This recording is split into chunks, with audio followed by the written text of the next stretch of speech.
नमस्कार दोस्तों, ocean network में आपका स्वागत। मैं हूं ओमकार चौधरी।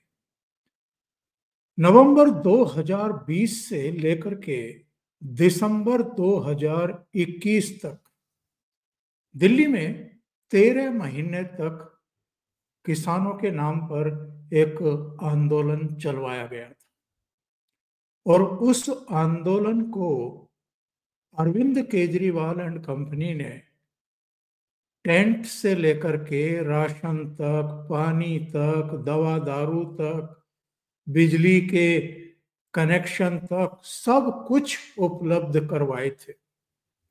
और खुद अरविंद केजरीवाल हाथ जोड़ करके किसानों के बीच में खड़े हुए थे और कह रहे थे कि मैं तो आपकी सेवा में हाजिर हूं, आप बस आदेश करिए, हम आपकी हर तरह की सेवा करने को तैयार। तब ये कहा गया कि इस आंदोलन के पीछे कांग्रेस भी है, आम आदमी पार्टी भी है, अकाली दल बाद में जुड़ा, लेकिन देश के भीतर की कुछ दूसरी ताकतें जिनमें वामपंथी भी हैं और कुछ विदेशों में बैठी हुई ताकतें जिनमें डीप स्टेट अमेरिका का जॉर्ज सोरोस से लेकर के और ये पन्नू वगैरह कई दूसरी ताकतें थी जो प्रधानमंत्री के तौर पर नरेंद्र मोदी को नहीं देखना चाहती थी, उन्हें चलता करना चाहती थी, उनकी सरकार को अस्थिर करना चाहती थी। नरेंद्र मोदी का तो कुछ नहीं बिगाड़ पाए, उनकी सरकार का तो कुछ नहीं बिगाड़ पाए, किसानों का बहुत बड़ा नुकसान कर दिया। क्योंकि जो 3 कृषि कानून लाए गए थे 86 से 88% किसानों के लिए, वो नरेंद्र मोदी ने वापस ले लिए, ये कहते हुए कि हम किसानों के एक तबके को, एक वर्ग को समझाने में नाकाम रहे, राष्ट्र हित में इसको वापस ले रहे हैं और किसानों से माफी मांग ली। वो आंदोलन तो साहब खत्म हो गया, लेकिन उसके कुछ ही महीनों बाद 5 राज्यों में विधानसभा के चुनाव थे। उनमें उत्तर प्रदेश, उत्तराखंड, मणिपुर, गोवा और पंजाब। कांग्रेस पार्टी का पंजाब से बिस्तर गोल हो गया और आम आदमी पार्टी को उस आंदोलन का फायदा हुआ। अरविंद केजरीवाल वहां भी सरकार बनाने में कामयाब हो गए। एक मोर्चा तो इन्होंने तब लगवाया था, उसके बाद इनको लगा कि जब हमें इतना बड़ा फायदा इस 13 महीने के कथित किसान आंदोलन से हो सकता है, तो फिर वही दांव क्यों ना लोकसभा चुनाव से पहले भी आजमा लिया जाए और एक बार फिर से कुछ गुटों को लेकर के, किसानों के कुछ गुटों को लेकर के, उनके प्रतिनिधियों को लेकर के इन्होंने दिल्ली में फिर से लोकसभा चुनाव से पहले फरवरी में एक मोर्चा लगवाने की योजना बनाई। वो लोग इस बार दिल्ली तक तो नहीं आ पाए, उनको शंभू बॉर्डर पर, खनौरी बॉर्डर पर और उधर सिरसा बॉर्डर पर डबवाली वगैरह पे में रोक दिया गया और वो आगे नहीं बढ़ सके। और इनका दिल्ली आने का प्रोग्राम 13 फरवरी 2024 को था और आप जानते हैं कि लोकसभा चुनाव अप्रैल में होने थे, अप्रैल में पूरी कवायद होनी थी, तो वहां पर रोक दिया गया, ये लोग आ नहीं पाए, बल प्रयोग करना पड़ा, लेकिन इनको आगे नहीं बढ़ने दिया गया।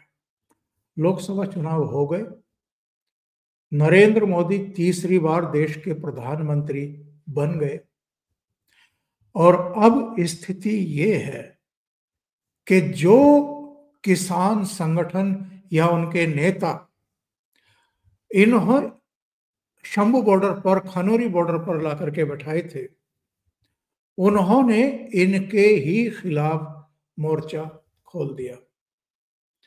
कुछ लोकल मांगे पंजाब की, और कुछ ऐसी मांगे जो व्यवहारिक नहीं है, जिन पर जो कृषि विशेषज्ञ हैं वो भी कह चुके, केंद्र सरकार भी कह चुकी कि 22-23 फसलों के जो एमएसपी है उसकी कानूनी गारंटी देना संभव नहीं है।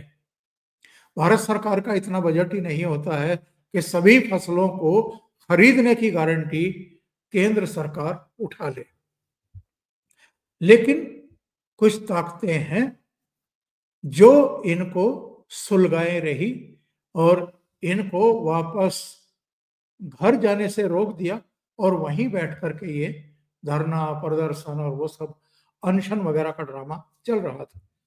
मैं देख रहा था कि जो दलेवाल हैं उनका जो अनशन है, आमरण अनशन, वो 100वें दिन में प्रवेश कर गया।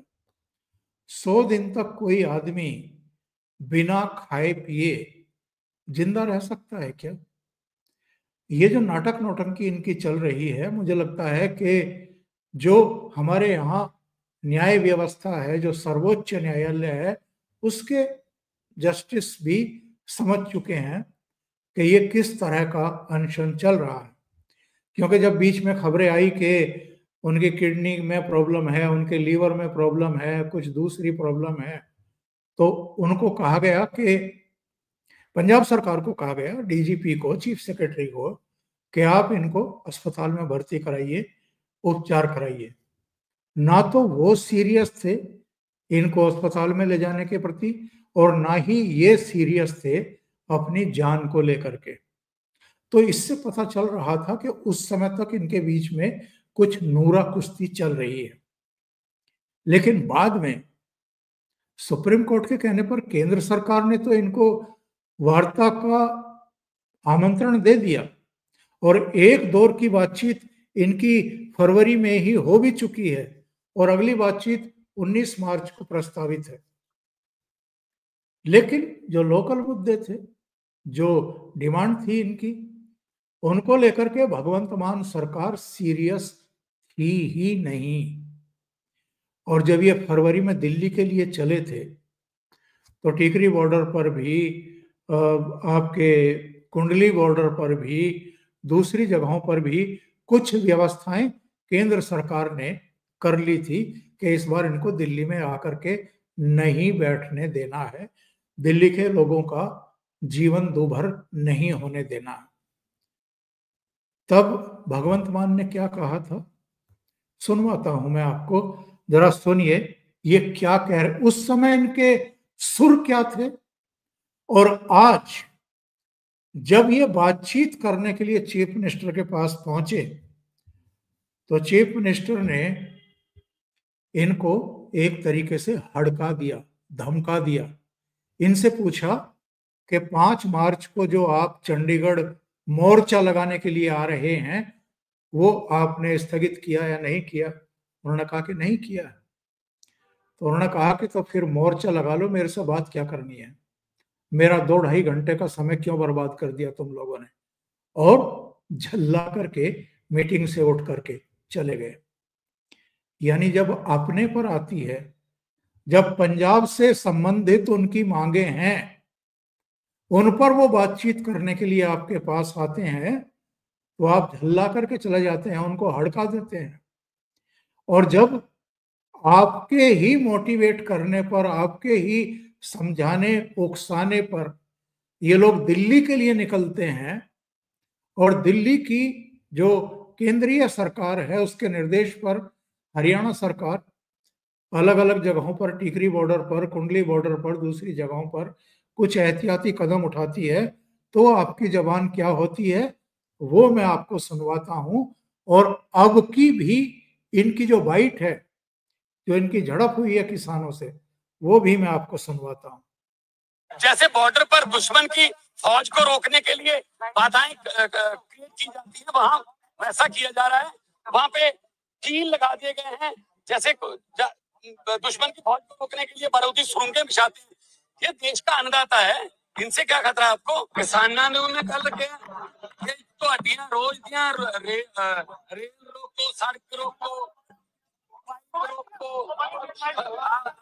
रोको करके नुकसान, पंजाब का बहुत नुकसान हो रहा है, इकोनॉमिकली भी नुकसान हो रहा है। पंजाब वैसे भी धरने वाली स्टेट बनता जा रहा है। मेरी नरमाई नू ये ना समझा जाए कि मतलब मैं एक्शन नहीं ले सकता। जैसे बॉर्डर पे दुश्मन की फौज आ रही हो, उसे रोकने के लिए केंद्र सरकार अब इनको रोकने के लिए कीलें गाड़ रही है, इंतजाम कर रही है। ये बहुत गलत हो रहा है। हम और एक और बाइट इनकी है जिसमें इन्होंने कहा कि क्या मैं इन किसानों को लाहौर भेज दूं? क्या पाकिस्तान इनकी समस्याओं का समाधान करेगा अगर केंद्र नहीं कर रही है तो? लेकिन आज की तारीख में इनकी जबान क्या है, सुन लीजिए। किसानां ने मैं कल कहा कि ਤੁਹਾਡੀਆਂ रोज दियां रेल रोको, सड़क रोको, पाइप रोको, रोको और रोको करके नुकसान, पंजाब का बहुत नुकसान हो रहा है, इकोनॉमिकली भी नुकसान हो रहा है। पंजाब वैसे भी धरने वाली स्टेट बनता जा रहा है। मेरी नरमाई नू ये ना समझा जाए कि मतलब मैं एक्शन नहीं ले सकता। किसान कहते डिटेन किया जा रहा है, करांगे जी करांगे, पंजाब चलूगा। इत्थे 3.5 करोड़ बंदे दा कस्टोडियन है मैनू सारिਆਂ ਨੂੰ देखना पैना। बदतमीजी की गल कहते भी उठ के चल गए मीटिंग सीएम साहब होया की सी, असल थोड़ा ब्रीफ कर दियो असल गल होया की। मैं पूछया भी परसों वाले मोर्चे दा की बना, वो कहंदे वो तो जारी रहूगा।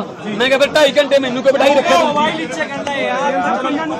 क्योंकि ये बदले हुए भगवंत मान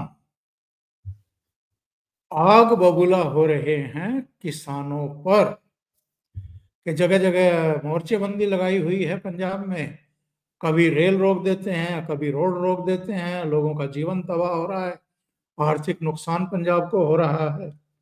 यानी पंजाब में अगर वो आंदोलन करेंगे तो आपको परेशानी हो जाएगी। और अगर केंद्र सरकार की नाक में दम करने के लिए वो आ रहे हैं तब कोई दिक्कत नहीं है इनको, तब इनको कोई परेशानी नहीं है, तब तो ये उनको हर तरह की सुविधाएं देने को तैयार हैं। बलबीर सिंह राजेवाल उस मीटिंग में थे जहां से उखड़ करके ये भगवंत मान मीटिंग छोड़ करके चले गए। अब जरा सुनिए बलबीर सिंह राजेवाल क्या कह रहे हैं। मीटिंग च बहुत वधिया माहौल नाल गलबात चल रही सी, बहुत सारे मुद्दों ते सहमति बनती गई। अध विचाले जाके हाले 8 मुद्दों ते सी, 18 मुद्दे सी, 8 ते कोई गलबात हुई है। चीफ मिनिस्टर ने कहा मैं जाना है, मेरी डॉक्टर नाल अपॉइंटमेंट है, उसके बाद उन्हें छेड़ ली तुसीं 5 नूं की करना है। असीं कहा जी हाले तो गल चल रही है, हाले असीं की कह दईए। गुस्से च आ गया, अध विचाले मीटिंग छड़ के चलो जो होया सब गया ते जाओ तुसीं कर लो। कभी किसी चीफ मिनिस्टर को प्राइम मिनिस्टर लेवल तक मैंने नेगोशिएशंस की है, लेकिन कभी इतना गुस्से में आया हुआ किसी लीडर को नहीं देखा। आएंगे। बलबीर सिंह राजेवाल कह रहे हैं कि हमारी तो प्राइम मिनिस्टर तक से मीटिंग हुई है, होम मिनिस्टर अमित शाह से भी मीटिंग हुई है, बहुत सारे मुद्दों को लेकर के हम लोग गए थे, लेकिन इस तरह आपा किसी ने नहीं खोया जिस तरह भगवंत मान ने खोया। अब एसकेएम जो है संयुक्त किसान मोर्चा, उसके कई नेता, एक तो राकेश टिकैत का ही मैं सुन रहा था। राकेश टिकैत कह रहे हैं कि भाई ये तो बड़ा गलत हुआ है, ऐसा नहीं होना चाहिए था, और ये तरीका इन लोगों का बड़ा गलत है। किसानों को रोका जा रहा है और उनको गिरफ्तार किया जा रहा है, उनके घरों पर छापे मारे जा रहे हैं। सुन लीजिए राकेश टिकैत का भी। लगा क्योंकि उन्होंने डिमांड पहले ही वहां पर कर रखी, बहुत सी डिमांड उनकी लोकल है। और कल का 5 तारीख का उनका चंडीगढ़ चलने का आह्वान सारे जत्थेबंदियों का था, जो वहां पे एक पक्का मोर्चा लगाने की उनकी बात थी। तो शायद ये लगता है कि मुख्यमंत्री को कि वहां पे चंडीगढ़ में पक्का मोर्चा लगाएंगे तो उससे पहले सब किसानों को अरेस्ट कर लें। तो वही काम उन्होंने करा कि वो गए भी हैं और लोग अभी, यानी दिल्ली में पक्का मोर्चा लगे, 13 महीने तक आंदोलन चलता रहे तो बड़े खुश अरविंद केजरीवाल भी, भगवंत मान भी। लेकिन चंडीगढ़ में अगर पंजाब के किसान या किसान जत्थेबंदियां जो भी इनके उकसाए हुए, भड़काए हुए या पाले हुए या जो भी आप नाम ले लीजिए, वो अगर चंडीगढ़ जाएं और वहां पक्का मोर्चा लगाएं अपनी मांगों को लेकर के, तो वो इनको बर्दाश्त नहीं है। एक और चेहरा है सत्यपाल मलिक, उनका भी एक वीडियो आ गया है और उन्होंने कहा है कि साहब जो कुछ किसानों के साथ हो रहा है, उनको जिस तरीके से गिरफ्तार किया गया, उनके घरों पर छापे मारे गए, और ये बड़ा निंदनीय है, मैं इसकी निंदा करता हूं। और जितनी भी जत्थेबंदियां हैं किसानों की, वो सब एकजुट हो जाएं और इसका प्रतिवाद करें। अब सत्यपाल मलिक का भी सुन लीजिए। कल पंजाब में जो किसानों के साथ सलूक हुआ है, जो घटनाएं घटी हैं, वो बहुत निंदनीय है। मुख्यमंत्री का व्यवहार बहुत आपत्तिजनक रहा कि उन्होंने पंजाब के किसानों से बातचीत में मतभेद को व्यक्तिगत तौर पर लिया और रात भर किसानों के घरों से छापेमारी और गिरफ्तारियां होती हैं। मैं पंजाब की तमाम किसान जत्थेबंदियों से अनुरोध करता हूं कि वो इकट्ठा होकर इस जुल्म के खिलाफ लड़ें और अपनी कामयाबी करें। अभी तो केवल दिल्ली से बाहर हुई है आम आदमी पार्टी। अभी आप देखिए कि सबके कैसे सुर बदलने लगे हैं और ये भी आपा खोने लगे हैं। भगवंत मान का जो सलूक रहा है पंजाब की जत्थेबंदियों के साथ, इससे इनका असली चेहरा सामने आ गया है और ये पूरी तरीके से एक्सपोज हुए हैं। जो किसानों के पीछे छिपकर अपने राजनीतिक स्वार्थों की पूर्ति करना चाहते थे, क्योंकि हम पिछले कुछ वर्षों से एक टेंडेंसी देख रहे हैं, अलग अलग पॉलिटिकल पार्टियां, वो चाहे कांग्रेस हो, आम आदमी पार्टी हो या अलग अलग राज्यों की क्षेत्रीय पार्टियां हो, वो अपना ओरा खो चुकी हैं। लोगों से उनका भरोसा उठ चुका है, लोग उन पर भरोसा विश्वास करने को तैयार नहीं है। तो इसलिए राहुल गांधी को आप देख रहे हैं, कभी मोटर मैकेनिक के पास, कभी बाइक मैकेनिक के पास, कभी ट्रक ड्राइवरों के पास, कभी कुलियों के पास, कभी राजमिस्त्रियों के पास जाकर के अपनी राजनीति चमकाने की कोशिश कर रहे हैं। और जो गरीब गुरबा लोग हैं उनमें फिर से कांग्रेस की पैठ बनाने की चेष्टा कर रहे हैं। तो खुद अपनी जनसभाओं के लिए भीड़ जुटाना मुश्किल हो जाता है। इसलिए कभी किसानों के मुद्दे लेकर के, कभी 3 कृषि कानूनों को लेकर के, और किसानों को भड़का करके, गुमराह करके कि साहब ये काले कानून हैं, आपके खिलाफ जाएंगे, आपकी जमीनें बिक जाएंगी, उनको भड़का करके एक जगह इकट्ठा कर लो, अपनी राजनीतिक स्वार्थ पूर्ति कर लो। लेकिन वो भी कारगर हुआ नहीं।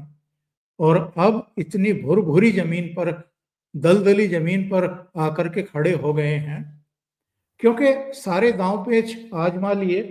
पंजाब में तो सरकार बनवा ली 2022 में, लेकिन दिल्ली की सरकार चली गई। और पंजाब में भी 2022 में चुनाव से पहले जो अरविंद केजरीवाल ने घोषणाएं की थी, सब्ज बाग दिखाए थे, महिलाओं को 1-1 हजार रुपया मिलना शुरू हो जाए। 3 साल बाद भी वो 1,000 रुपया तो छोड़ दीजिए, फूटी कोड़ी तक नहीं पहुंची है पंजाब की महिलाओं के पास। तो इनको पता है कि आने वाले दिन कितने मुश्किलों भरे होंगे। इनको बहुत सारे जवाब देने हैं। और अभी तो ये किसानों का सामना नहीं कर पा रहे, उन्हीं जत्थेबंदियों और उनके नेताओं का सामना नहीं कर पा रहे जो 18 मांगे लेकर के वहां पहुंचे थे। मुख्यमंत्री भाग खड़े हुए। और ये तो आपको पता चल ही गया होगा कि अरविंद केजरीवाल भी विपश्यना के लिए पंजाब पहुंचे हैं, होशियारपुर पहुंचे हैं। और जो उनके पीछे गाड़ियों का काफिला था, अमित मालवीय का ट्वीट देख रहा था मैं, जो बीजेपी के आईटी सेल के अध्यक्ष हैं, सर्वे सर्वा हैं। उन्होंने कहा कि 24 कारें अरविंद केजरीवाल के पीछे चल रही थी। एमएलए भी नहीं है अब, तब ये हाल। तो इनका धीरे धीरे पानी भी उतर रहा है, ये पूरी तरीके से एक्सपोज भी हो रहे हैं। अभी के लिए इतना ही। बहुत बहुत धन्यवाद। अगर आपको ये चैनल और इसके कंटेंट पसंद आ रहे हैं तो लाइक करें, कमेंट करें, वीडियो को शेयर भी करें। अभी तक अगर आपने ये चैनल सब्सक्राइब नहीं किया है तो सब्सक्राइब कर लें और साथ में लगे बेल आइकॉन को दबा दें ताकि आगे आने वाले वीडियो और उनके नोटिफिकेशन आप तक पहुंचते रहें। बहुत बहुत धन्यवाद। नमस्कार।